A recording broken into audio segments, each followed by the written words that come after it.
الحمد لله وحده والصلاة والسلام على من لا نبي بعده. أما بعد، أعوذ بالله من الشيطان الرجيم. بسم الله الرحمن الرحيم. إنما يخشى الله من عباده العلماء. وقال النبي صلى الله عليه وسلم: إنما بعثت معلما، أو كما قال عليه الصلاة والسلام. ہم سے تاریخ ہے، تاریخ کا عنوان ہے ہم سے تاریخ ہے، تاریخ کا عنوان ہے ہم. وقت بھی جانتا ہے، وقت کی پہچان ہے ہم. اگر ہم سے الجھو گے تو انجام برا ہوگا. رب کعبہ کی قسم صاحب ایمان ہے ہم. اسٹیج پر تشریف فرما معزز و مکرم حضرات اساتذہ کرام، اور سامنے تشریف فرما معزز حکم حضرات، اور سامنے بیٹھے ہوئے مہد دارالعلوم حسینیہ کے چمکتے دمکتے ستاروں، السلام علیکم ورحمۃ اللہ وبرکاتہ. اس سرزمین پر کم و بیش 1,24,000 انبیاء علیہ السلام تشریف لائے، اور ہر نبی ہر دور میں اپنی امت کو اللہ کی وحدانیت کی طرف بلاتے رہے، اللہ رب العزت کی ذات کی طرف بلاتے رہے. ہر پیغمبر، ہر رسول پر ہر زمانے میں احکامات نازل ہوتے رہے، آسمانی کتابیں نازل ہوتی رہی، صحیفے نازل ہوتے رہے.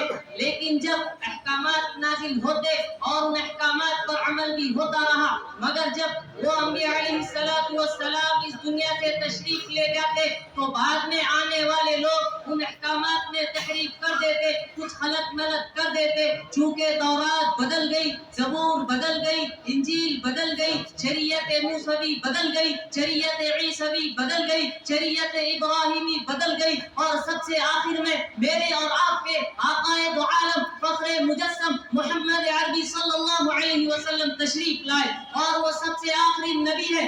آپ کے بعد کوئی نبی نہیں آئے گا، کوئی رسول نہیں آئے گا، کوئی معصوم نہیں آئے گا. آپ سب سے آخری نبی ہے.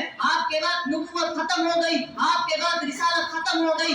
آپ کے بعد کوئی نبی نہیں ہوگا، مگر قرآن ہوگا، دین ہوگا، احادیث ہوگی، فقہ ہوگا، کلمہ ہوگا، نماز ہوگی، زکات ہوگی، روزے ہوں گے، حج ہوں گے، احکامات ہوں گے، آسمانی کتابیں بھی ہوں گی، ان کتابوں میں پارے بھی ہوں گے، ان پاروں میں آیتیں بھی ہوں گی، ترتیب بھی وہی ہوں گی، رکوع بھی وہی ہوں گے، احکامات بھی وہی ہوں گے. یہ ہوگا کیسے؟ یہ مزاج بنے گا کیسے؟ میرے آقا نے فرمایا: انما بعثت معلما، بے شک مجھے معلم بنا کر بھیجا گیا ہے، بے شک مجھے استاد بنا کر بھیجا گیا ہے.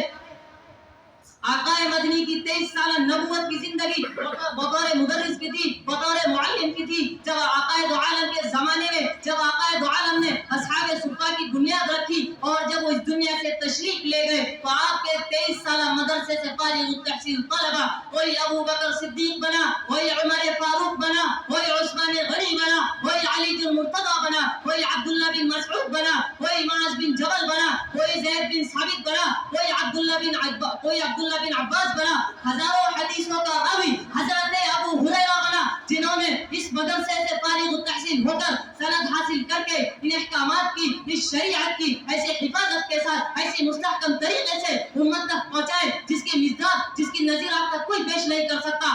اگر کوئی مدارس کے کردار کے بارے میں پوچھے تو ذرا انہیں بتائیے کہ اس دور کے جامعہ صفہ سے لے کر آج کے اس دور کے مہد دارالعلوم حسینیہ تک کردار بھی وہی ہے. 1450 سال کے بعد احکامات بھی وہی ہے، قرآن بھی وہی ہے، آیتیں بھی وہی ہے، الفاظ بھی وہی ہے، اور طریقہ بھی وہی ہے.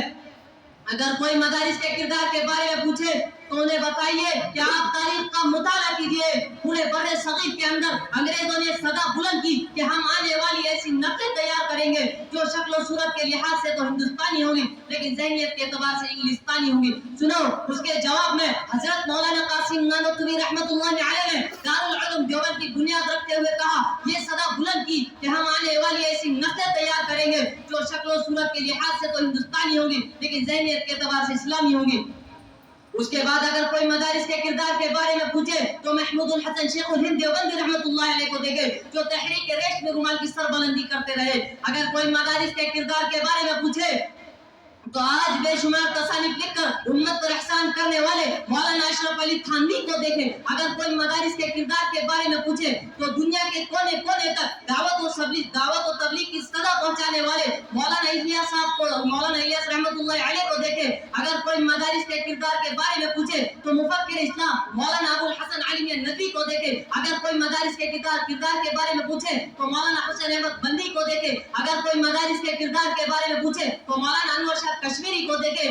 اگر کوئی مدارس کے کردار کے بارے میں پوچھے تو آؤ ختم نبوت کا دفاع کرنے والے مولانا عطا اللہ شاہ بخاری کو دیکھیں. اگر کوئی مدارس کے کردار کے بارے میں پوچھے تو مولانا یوسف لدھیانوی کو دیکھیں. اگر کوئی مدارس کے کردار کے بارے میں پوچھے تو مولانا مفتی تقی عثمانی کو دیکھیں. اگر کوئی مدارس کے کردار کے بارے میں پوچھے تو آج بھی ہندوستان کی سرزمین پر چمکتے دمکتے علماء دیوبند، ندوۃ العلماء، مظاہر العلوم جو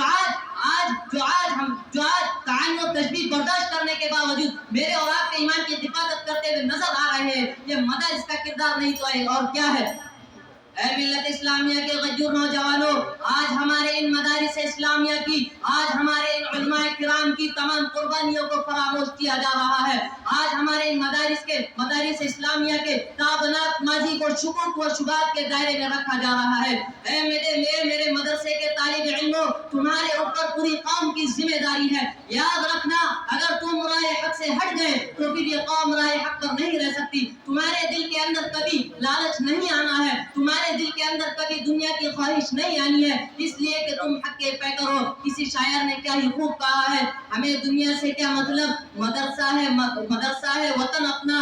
ہمیں دنیا سے کیا مطلب، مدرسہ ہے وطن اپنا.